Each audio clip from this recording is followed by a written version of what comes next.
Bismillahir Rahmanir Rahim.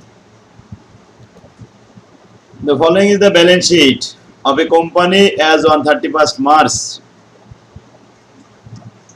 Land building, plant machinery, stocks, sundry debtors, bill receivable এবং cash in hand, cash at bank. এগুলো current asset. উপরে দুইটা fixed asset, এই নিচের সাইডটা দেখলাম কারেন্ট অ্যাসেট। আগের অঙ্কটার সাথে মিলে যাচ্ছে মনে হচ্ছে। 8,40,000 একই অঙ্ক। ইনভেন্টরি টু ওয়ার্কিং ক্যাপিটাল, এটা আগে ছিল 3 নম্বর প্রশ্নে, এটা প্রথমে দিয়ে আইছে 15 সালের মডিফাইড। আচ্ছা, এখন ইনভেন্টরি টু ওয়ার্কিং ক্যাপিটাল, এটা সূত্র হবে উপরে ইনভেন্টরি, নিচে ওয়ার্কিং ক্যাপিটাল। ইনভেন্টরি হলো স্টক, স্টকের নাম মার্চেন্ডাইজ ইনভেন্টরি, ক্লোজিং স্টক ইত্যাদি নাম থাকে, এটা হলো ইনভেন্টরি। আর বলেছি ওয়ার্কিং ক্যাপিটাল হচ্ছে এই অ্যাসেট গুলো যোগ করে এখান থেকে মাইনাস করতে হবে লায়াবিলিটি, কারেন্ট লায়াবিলিটি বাদ দিতে হবে। তো কারেন্ট অ্যাসেট গুলো যোগ করে কারেন্ট লায়াবিলিটি বাদ দেওয়ার পরে যেটা থাকবে সেটা হলো ওয়ার্কিং ক্যাপিটাল। তার পরিমাণও আমরা দেখেছি এখানে 2 লাখ হয়েছে। 2 লাখের 2 দিয়ে ভাগ করলে 1:1। আচ্ছা, একটু আলোচনা করে আমরা পরে অঙ্কে চলে যাচ্ছি। কারেন্ট রেশিও সূত্র হবে current asset divide by current liability. Current asset আমরা উপরে দুইটা বাদে আর সবগুলো পেয়েছি, এগুলো কারেন্ট অ্যাসেট। কারেন্ট লায়াবিলিটি এখানে ছিল দুইটা আইটেম, 1,50,000 টাকা, বাস। এবার উপরে 3,50,000 কে 1,50,000 দ্বারা ভাগ করলে 2.33:1। 3 নম্বরে বলা হয়েছে quick ratio, quick asset divided quick liability. Current asset যতগুলো থাকবে তার মধ্যে থেকে দুইটা আইটেম বাদ দিলে কুইক অ্যাসেট হবে। সেই দুইটা আইটেমের নাম প্রিপেইড এবং ইনভেন্টরি যদি থাকে। এই অঙ্কে প্রিপেইড ছিল না, কিন্তু ইনভেন্টরি ছিল। তো কারেন্ট অ্যাসেট 3,50,000, সেখান থেকে ইনভেন্টরি বাদ দিলাম, স্টক বাদ দিলাম 2 লক্ষ, থাকলে 1,50,000। আর লায়াবিলিটি থেকে ব্যাংক ওভারড্রাফট বাদ দিতে হবে, কিন্তু ব্যাংক ওভারড্রাফট নাই, না থাকার কারণে সরাসরি ব্যাংক ওভারড্রাফট আছে কিনা দেখাই দিই। এখানে আছে সানড্রি ক্রেডিটর্স আর বিল পেবেল, এখানে কোনো ব্যাংক ওভারড্রাফট নাই, তাই 0 বাদ গেল। এখানে 1.5 লক্ষ থেকে গেল, 1.5 লক্ষ দিয়ে 1.5 লক্ষকে ভাগ করলে 1:1 হয়েছে। ডেট টু ইকুইটি রেশিও, উপরে লং টার্ম ডেট, নিচে শেয়ার হোল্ডার ফান্ড, ভাগ করে দিয়ে 1.56:1। প্রোপ্রাইটারি রেশিও, মালিকানা অনুপাত।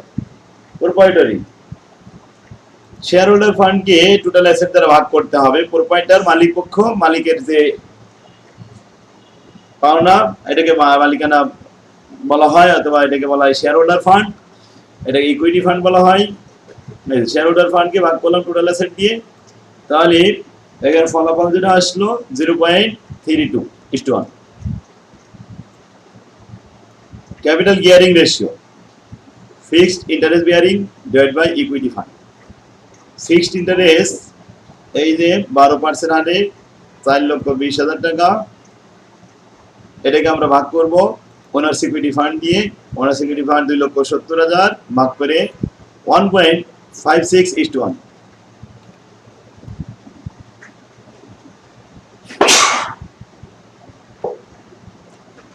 Last item current asset to fixed asset. উপরে কারেন্ট অ্যাসেট থাকবে, নিচে ফিক্সড অ্যাসেট থাকবে। কারেন্ট অ্যাসেট পরিমাণ আমরা দেখেছি যোগ করে 3,50,000 হয়। আর ফিক্সড অ্যাসেট এই উপরে দুইটা 1,40,000, 3,50,000, 4,90,000। কারেন্ট অ্যাসেট হলো 3,50,000, ফিক্সড অ্যাসেট হলো 4,90,000। ভাগ করার পরে আসে 0.71:1।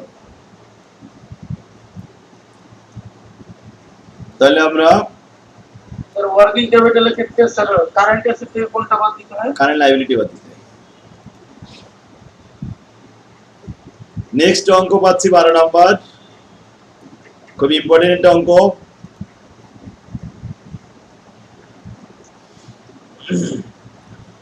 এখানে আমাদের সেলসের পরিমাণ দেওয়া আছে 4 কোটি টাকা। গ্রস প্রফিট 4 কোটির 80%। এই 4 কোটির উপরে 80% গুণ করতে হবে, 4টা 32, 3,20,00,000। Operating profit 35%, net profit 8%, return on total asset 16%, return on common stock equity 20%, total asset turn over 2 Times, average collection period 62.20 day. অর্থাৎ অ্যাকাউন্ট রিসিভেবল বিক্রয় করার পরে, বাকিতে বিক্রি করার পরে আদায় হয় কতদিন পর পর? 62.2, মানে 62 দিন পর পর আদায় হয়। 365 দিনে বিক্রয় হয় 4 কোটি টাকা। তাহলে একদিনে কয় টাকা বিক্রি হয়? 365 দিন দিয়ে ভাগ করলে 62 দিনে কত বিক্রি হয়? যে পরিমাণ বিক্রি হয় সেই পরিমাণ দেনাদার। এটা হচ্ছে এভারেজ কালেকশন, এটা দেনাদারের পরিমাণ নির্ণয় করার জন্য লাগবে। এখন ইনফরমেশন সব পড়লাম, রিকোয়ারমেন্ট চাওয়া হয়েছে এখানে। প্রথমে গ্রস প্রফিট, সেলস 4 কোটি টাকা, গ্রস প্রফিট 80%, 4 কোটির উপরে 80% গুণ করলে 4 এটা 32, 3 কোটি 20 লাখ। অ্যান্সার হবে এখানে 3 কোটি 20 লাখ। দ্বিতীয় প্রশ্ন, কস্ট অফ গুডস সোল্ড। আমরা জানি কস্ট অফ গুডস সোল্ড বের হয় এরকম, সেল থেকে কস্ট অফ গুডস সোল্ড বাদ দিলে গ্রস প্রফিট হয়, এটা হচ্ছে মূল সূত্র। আর সেল থেকে গ্রস প্রফিট বাদ দিলে কস্ট অফ গুডস সোল্ড পাওয়া যায়। যেহেতু গ্রস প্রফিট আছে, সেলও আছে, তাহলে সেল থেকে গ্রস প্রফিট মাইনাস করব, কস্ট অফ গুডস সোল্ড ফলাফল পাওয়া যাবে। তাই সেল 4 কোটি, কস্ট অফ গুডস সোল্ড 3 কোটি 20 লাখ, মাইনাস করলে 80 লাখ, এটা অ্যান্সার। অপারেটিং প্রফিট, অপারেটিং প্রফিটের পার্সেন্টেজ এখানে সরাসরি প্রস্তুতে সাপ্লাই দেওয়া হয়েছে। সেলসের উপরে 35%, সেলস 4 কোটি, 35% গুণ করা হলো 1 কোটি 40 লাখ টাকা অপারেটিং প্রফিটের পরিমাণ। এখন বলছে অপারেটিং এক্সপেন্স। আসলে মূল সূত্র ছিল গ্রস প্রফিট থেকে অপারেটিং এক্সপেন্স বাদ দিলে অপারেটিং প্রফিট পাওয়া যায়। তাহলে গ্রস প্রফিট থেকে অপারেটিং প্রফিট বাদ দিলে এখন অপারেটিং এক্সপেন্স পাওয়া যাবে। মূল সূত্রটা কি বলেছি? অপারেটিং প্রফিট সমান সমান gross profit minus operating expense. আর এখন বলতেছি অপারেটিং এক্সপেন্স সমান সমান gross profit minus operating profit, বাস অপারেটিং এক্সপেন্স চলে আসবে। ডি নাম্বার, অপারেটিং এক্সপেন্স সমান সমান গ্রস প্রফিট 3 কোটি 20 লাখ আর অপারেটিং প্রফিট 1 কোটি 40 লাখ, মাইনাস করলে 1 কোটি 80 লাখ।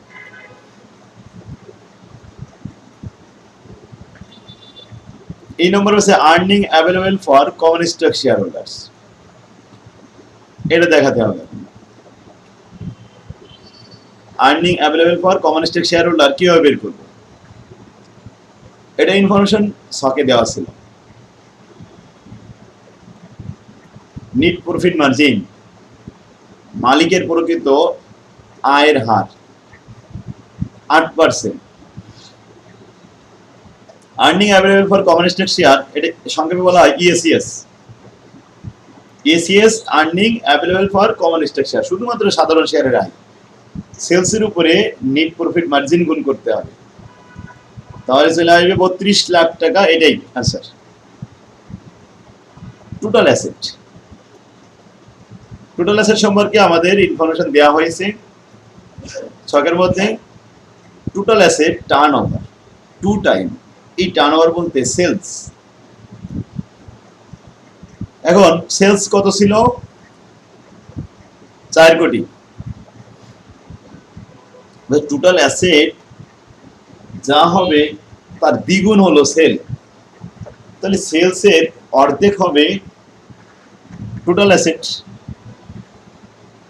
টার্নওভার, এই টোটাল অ্যাসেটের সূত্র লিখলাম,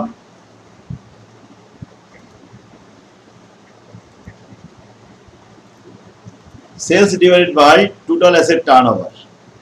সেলস হলো 4 কোটি, টার্নওভার হচ্ছে 2 টাইম, ভাগ করলে আসে 2 কোটি, অর্থাৎ টোটাল অ্যাসেট হলো 2 কোটি। তাই সূত্রটা মনে রাখার জন্য আমরা যখন দেখলাম যে টার্নওভার বলেছে, তো টার্নওভার তো অবশ্যই সেলসের সাথে সম্পর্ক।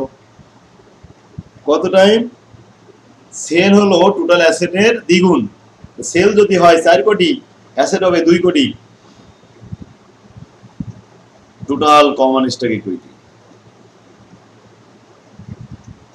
টোটাল কমন স্টক ইকুইটি কিভাবে বের করব? Earning available for common stock যেটা 8% গুণ করে হয়েছিল, এই টাকাটা আয় হয়েছে কিসের উপরে? আমাদের ইনভেস্টমেন্টের উপরে, কমন ইকুইটির উপরে। এখন ইকুইটির রেট কিন্তু প্রসেস সাপ্লাই দেওয়া হয়েছে কত পার্সেন্ট? 20% বলছে রিটার্ন অন ইকুইটি। তাই যদি হয় 20%-এ আমাদের আয়ের পরিমাণ যদি 32 লাখ হয়, তাহলে আসলে ইনভেস্ট কত ছিল, শেয়ার ক্যাপিটাল কত ছিল, সেটা হলো কমন স্টক ইকুইটির পরিমাণ। 32 লাখ ডিভাইডেড বাই 20% মানে 0.20 ভাগ করলে আসে 1 কোটি 60 লাখ টাকা। 1 কোটি 60 লাখ।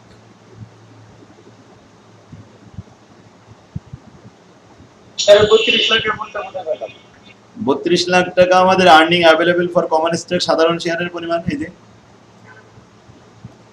সাধারণ শেয়ারের আয় বলতেছে 32 লাখ। আচ্ছা, কত টাকা ইনভেস্ট করলে 20% হারে 32 লাখ টাকা আয় হয়? তাহলে 32 লক্ষ টাকাকে ওই 20% দিয়ে ভাগ করলে 1 কোটি 60 লাখ। আসলে তাদের ইনভেস্ট ছিল 1 কোটি 60 লাখ। শেয়ার ক্যাপিটালের মূল্য বর্তমানে 1 কোটি 60 লাখ, যদিও ইনভেস্ট এত ছিল না। এখন আমরা ক্যাপিটালাইজ অনুযায়ী বের করলাম, এটাকে বলা হয় ক্যাপিটালাইজেশন মেথড।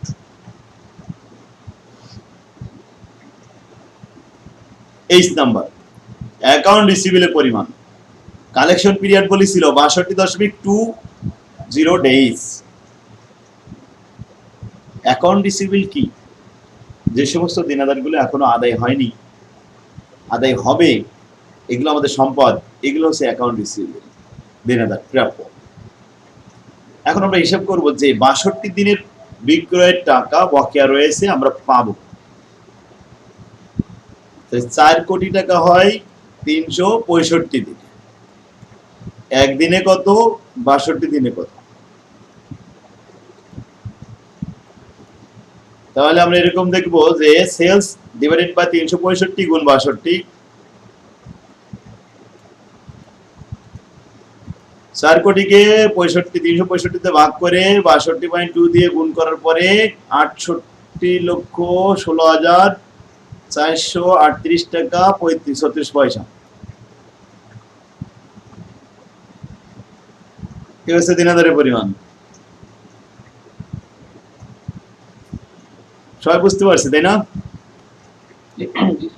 হ্যাঁ, অঙ্কটা মোস্ট ইম্পর্টেন্ট। এবছরে 7 কলেজ, জাতীয় বিশ্ববিদ্যালয় দুটোই আমি এখানে এই অঙ্কটা ইম্পর্টেন্ট দিয়েছি। তো প্রথমেই তো 7 কলেজে পরীক্ষা হবে, আশা করি প্রথমেই এটা চলে আসবে। আবার 7 কলেজে আসার পরে যে জাতীয় বিশ্ববিদ্যালয় আসবে না, এরা মনে করলে চলবে না। গতবার 4th ইয়ারে 7 কলেজে মানে জাতীয় বিশ্ববিদ্যালয় আগে পরীক্ষা হয়েছিল, ঠিক 1 মাস পরেই 7 কলেজে পরীক্ষা হয়েছে। ওই জাতীয় বিশ্ববিদ্যালয়ের প্রশ্ন 70% সব দিয়ে দিছে, কিছু কিছু সাবজেক্ট তো হুবহু অঙ্ক সব দিয়ে দিছে, এরকম অবস্থা হয়েছে। যাক, তাহলে আমরা এটা বুঝতে পারছি, পারবো ইনশাল্লাহ।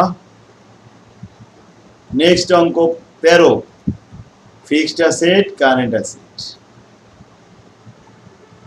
এই পাশে আছে ক্যাপিটাল, ওনার সিকিউরিটি ফান্ড, রিজার্ভ ফান্ড, ওনার সিকিউরিটি ফান্ড, ডিবেঞ্চার, এটা লং টার্ম লাইবিলিটি। আর কারেন্ট লাইবিলিটি তো আলাদা আছে, 90,000 টাকা। সেল আছে, কস্ট অফ গুডস সোল্ড আছে, gross profit, operating expense, net profit, tax, profit after tax, dividend, return earning এর পরিমাণ। এটা কি অঙ্কের অংশ সব। নিচে রিকোয়ারমেন্টে বলছে প্রোপ্রাইটারি রেশিও। প্রোপ্রাইটারি রেশিওর সূত্র আমরা শিখেছি, শেয়ার হোল্ডার ফান্ডকে টোটাল অ্যাসেট দ্বারা ভাগ করতে হয়। তা শেয়ার হোল্ডার ফান্ড এখানে আমরা পাবো কোথায়? মূল প্রশ্নে আসলাম, দায় পাশে শেয়ার ক্যাপিটাল 88 আর রিজার্ভ ফান্ড 42, এ দুটো যোগ করতে হবে। যোগ করলে আমাদের ওনার সিকিউরিটি ফান্ড চলে আসবে। টোটাল অ্যাসেট 2,46,000 ভাগ করে দিলাম 0.53:1। Capital gearing ratio, fixed interest bearing কারা আছে, কোথায় আছে, কত আছে? 8% আরে কত টাকা? 22,000। 22,000 কে ভাগ করতে ওনার সিকিউরিটি দিয়ে এখানে 88 আর 42,000। তাহলে উপরে আমরা লিখলাম ফিক্সড ইন্টারেস্ট বিয়ারিং, নিচে লিখলাম ওনার সিকিউরিটি ফান্ড 88,000 আর 42,000 যোগ করে ভাগ করে দিলাম।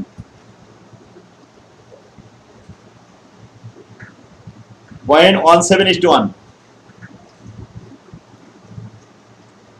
Next gross profit ratio. আমরা গ্রোস প্রফিট পাবো নিচেই ছকের ভিতরে 92,400, সেল আছে 3,30,000 ভাগ করে দিলাম, গ্রোস প্রফিট রেশিও পেয়ে গেলাম। Operating profit ratio, operating profit দেওয়া আছে, ওটা সেল দ্বারা ভাগ করতে হবে। প্রফিট রেশিও বললে সেল দ্বারা ভাগ। অপারেটিং এক্সপেন্স রেশিও, এটাও সেল দ্বারা ভাগ। নিট প্রফিট রেশিও, এটাও সেল দ্বারা ভাগ।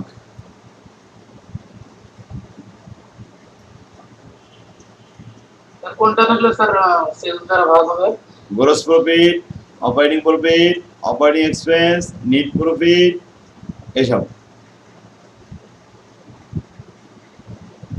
অর্থাৎ কথাই আমাদের এই আইটেমের মধ্যে যদি কিছু আসে, যেমন রিটেন আর্নিং, তাও সেল দ্বারা ভাগ, ডিভিডেন্ড সেল দিয়ে ভাগ, এইগুলো সব ভাগ। ওকে, প্রথম আমরা একটা ভার্টিক্যাল হরিজন্টাল অ্যানালাইসিস শিখাইছিলাম যে এই আইটেমগুলো থাকলে সেল দ্বারা ভাগ করে একসাথে গুণ করতে হয়। এক নম্বর ফরম্যাটে শিখাইছি না? জি sir.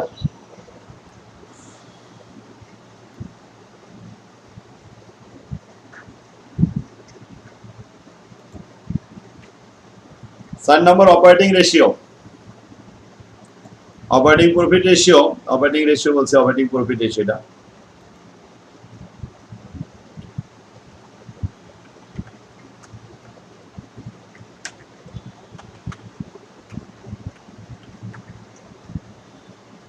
Expenses ratio, operating expense ratio.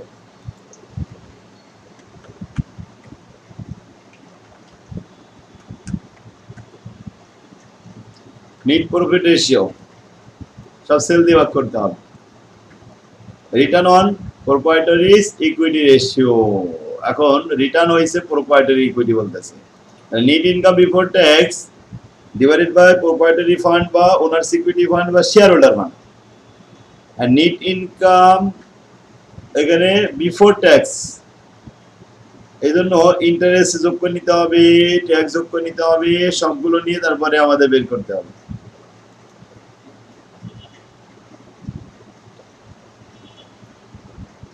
Net profit ওখানে ছিল 16,500, ইন্টারেস্ট ছিল 1760, ট্যাক্স ছিল 12,100, যোগ করে 30,600, 360 ভাগ করে দিলাম 1,30,000 দিয়ে, ভাগ করে একসাথে গুণ করলাম, বাস 23.35%।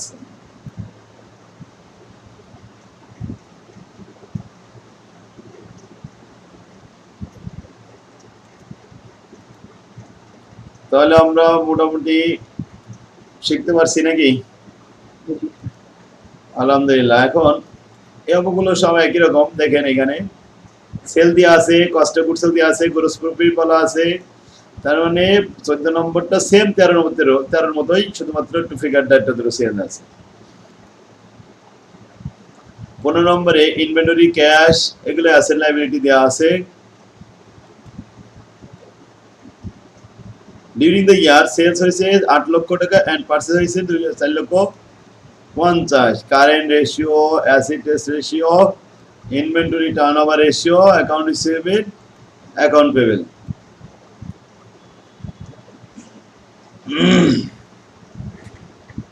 তাহলে 15 নাম্বারটাও ছোট আছে, সহজ আছে। 16 নম্বরে 14 সাল আর 13 সাল কি করতে বলছে? কম্পারেটিভ ব্যালেন্স শিট দেওয়া হলো,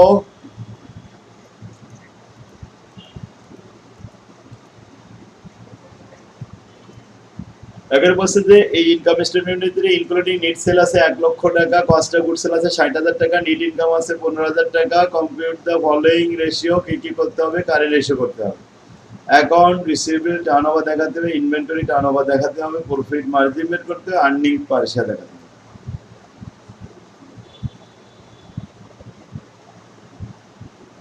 টোটাল মিলে 20 পর্যন্ত দেওয়া যাবে বাড়ির কাজ। জি স্যার। একই অঙ্ক, 20 পর্যন্তই থাক। আলহামদুলিল্লাহ 20 পর্যন্ত দেখে আসি আমরা। 20 পর্যন্ত এসে দেখে আসেন, কোনো সমস্যা হলে আগামী দিন ইনশাআল্লাহ